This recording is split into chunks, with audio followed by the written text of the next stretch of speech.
tu vois beaucoup d'hommes commettre la même erreur silencieuse, encore et encore. Ils avancent dans une relation avec de bonnes intentions, un cœur sincère, mais sans lucidité. Ils donnent, ils portent, ils s'investissent, comme s'ils étaient déjà responsables d'un engagement qui n'existe pas encore. Et sans même s'en rendre compte, ils prennent un rôle qui n'est pas encore le leur. Ils deviennent maris, avant même d'être choisis. C'est là que tout bascule. Parce que dans cette posture, tu ne séduis plus, tu rassures, tu ne construis plus une tension naturelle, tu combles un vide. Et pire encore, tu enlèves à l'autre la possibilité de te désirer librement. Tu fais le travail émotionnel avant même que la relation ne soit solide. Et ça, c'est une erreur que les stoïciens auraient immédiatement identifiée. Un homme stoïque ne se précipite jamais dans un rôle qu'il n'a pas encore mérité, ni qu'on ne lui a pas clairement confié. Marc Aurèle écrivait en substance que chacun doit agir selon sa fonction réelle, pas selon ses illusions. Et c'est exactement ce qui est en jeu ici. Lorsque tu agis comme un mari trop tôt, tu n'es pas dans la réalité. Tu es dans une projection dangereuse, car elle te fait oublier une vérité simple. Une relation se construit à deux, pas à sens unique. Tu dois comprendre quelque chose de fondamental. Le désir, le respect, l'attachement ne naissent jamais de ce que tu offres trop vite. Ils naissent de ce que tu incarnes avec constance, sans te perdre. Lorsque tu donnes trop tôt, tu déséquilibres le rapport. Tu crées une dynamique où l'autre n'a plus besoin de faire d'efforts. Et l'absence d'effort tue l'intérêt. Ce n'est pas une question de manipulation, c'est une question de nature humaine.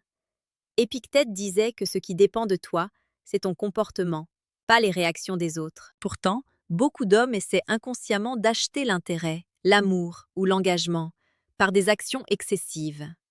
Ils pensent que plus ils donnent, plus ils seront choisis. Mais la réalité est plus froide. Ce que tu donnes sans cadre perd de sa valeur. Imagine un instant, tu rencontres une femme, elle te plaît. Très vite, tu es disponible tout le temps. Tu réponds immédiatement. Tu proposes constamment de l'aider. Tu anticipes ses besoins. Tu fais passer ses priorités avant les tiennes. Tu t'impliques émotionnellement comme si elle faisait déjà partie de ta vie à long terme. Sur le moment, ça peut sembler noble, mais intérieurement, quelque chose change. Tu n'es plus perçu comme un homme centré. Tu deviens une présence acquise. Et ce qui est acquis trop vite est rarement respecté profondément. Le stoïcisme t'apprend à rester ancré dans ta réalité, à ne pas te laisser emporter par l'élan émotionnel au point de perdre ton discernement. Sénèque rappelait que la précipitation est l'ennemi de la sagesse. Et dans les relations, c'est encore plus vrai. Prendre la responsabilité de mari trop tôt, c'est une forme de précipitation émotionnelle. C'est vouloir sécuriser quelque chose qui n'a pas encore été construit. C'est agir comme si le futur était déjà garanti. Mais un homme solide ne fonctionne pas comme ça. Il observe, il teste la réalité, il laisse le temps révéler les intentions. Il comprend que l'engagement est une conséquence, pas un point de départ. Et surtout, il garde sa dignité. Parce que la dignité, ce n'est pas être froid ou distant, c'est savoir où tu en es et agir en cohérence avec ça. Tu n'es pas encore son mari? Alors ne vis pas comme si tu l'étais. Cela ne veut pas dire être indifférent, cela veut dire être juste. Juste dans ton investissement, juste dans ton temps, juste dans ton énergie. Regarde les choses avec honnêteté. Beaucoup d'hommes souffrent non pas parce qu'ils ont été maltraités, mais parce qu'ils ont donné sans mesure, sans cadre, sans réciprocité. Ils se sont épuisés dans une illusion. Et quand la réalité les rattrape, ils parlent de trahison, d'injustice ou de manipulation.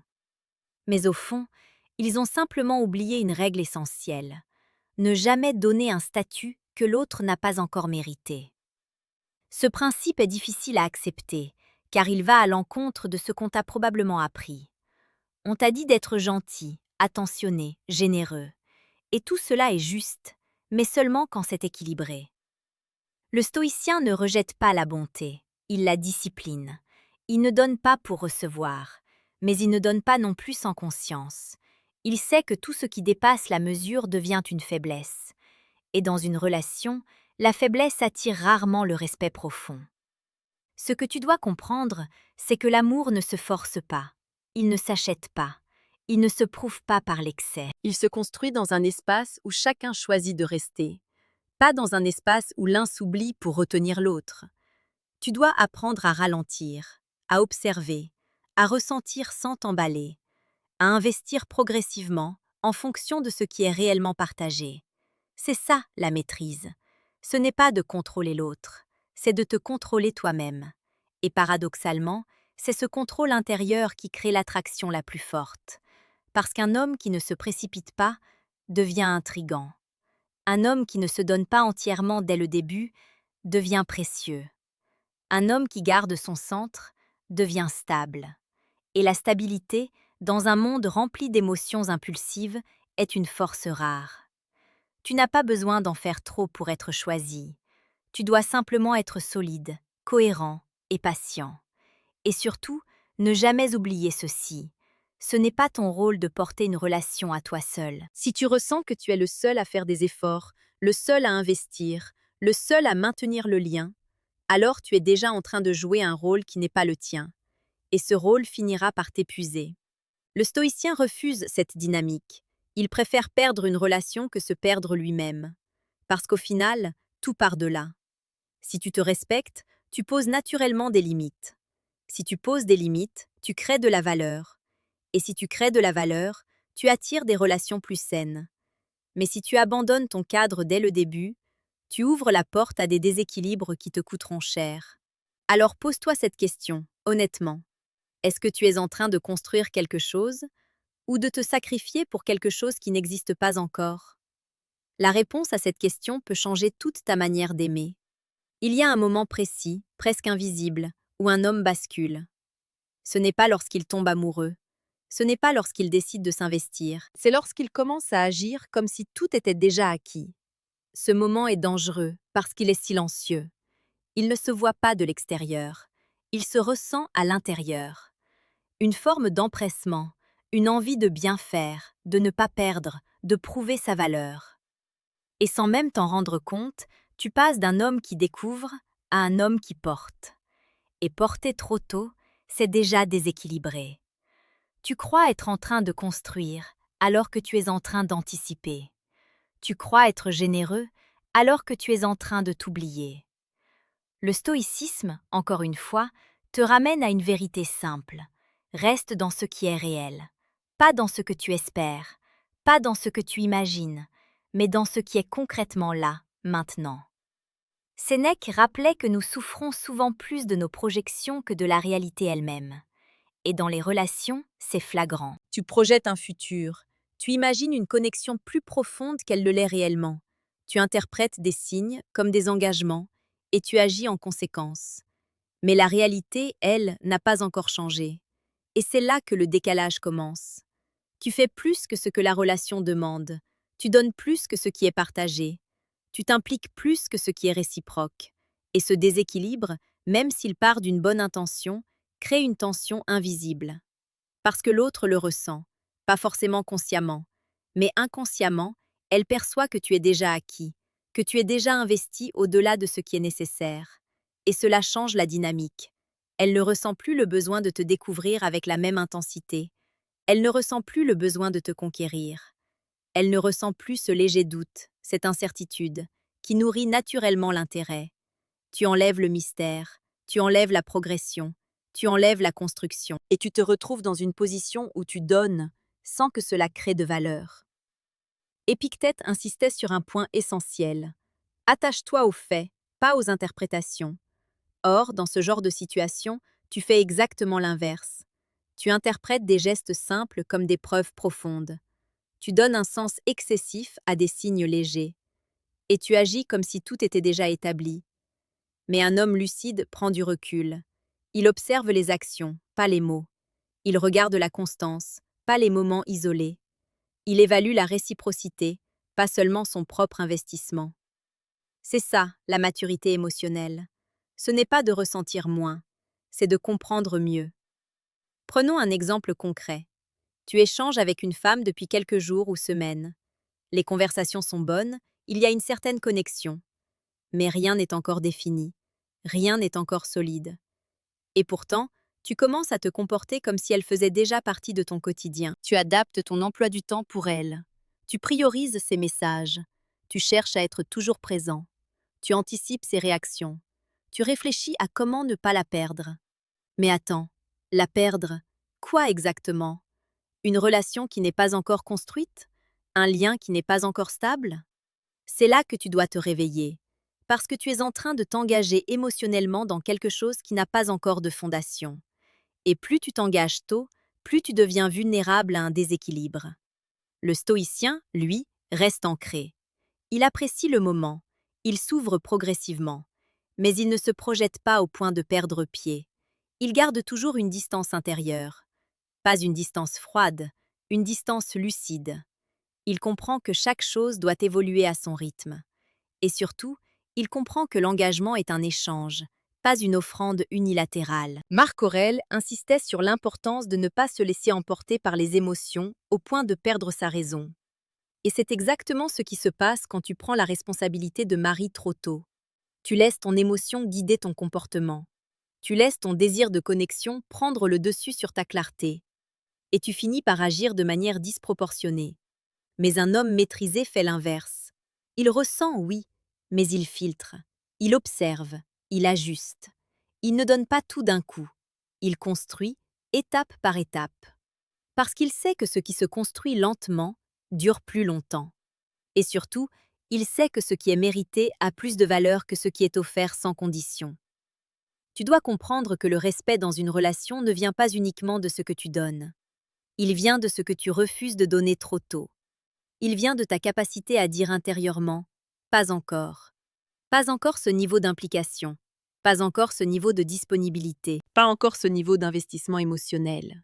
Et ce pas encore est puissant, parce qu'il protège ton énergie, parce qu'il maintient l'équilibre, parce qu'il laisse le temps à l'autre de s'investir aussi. Si tu fais tout dès le début, tu empêches l'autre de participer à la construction.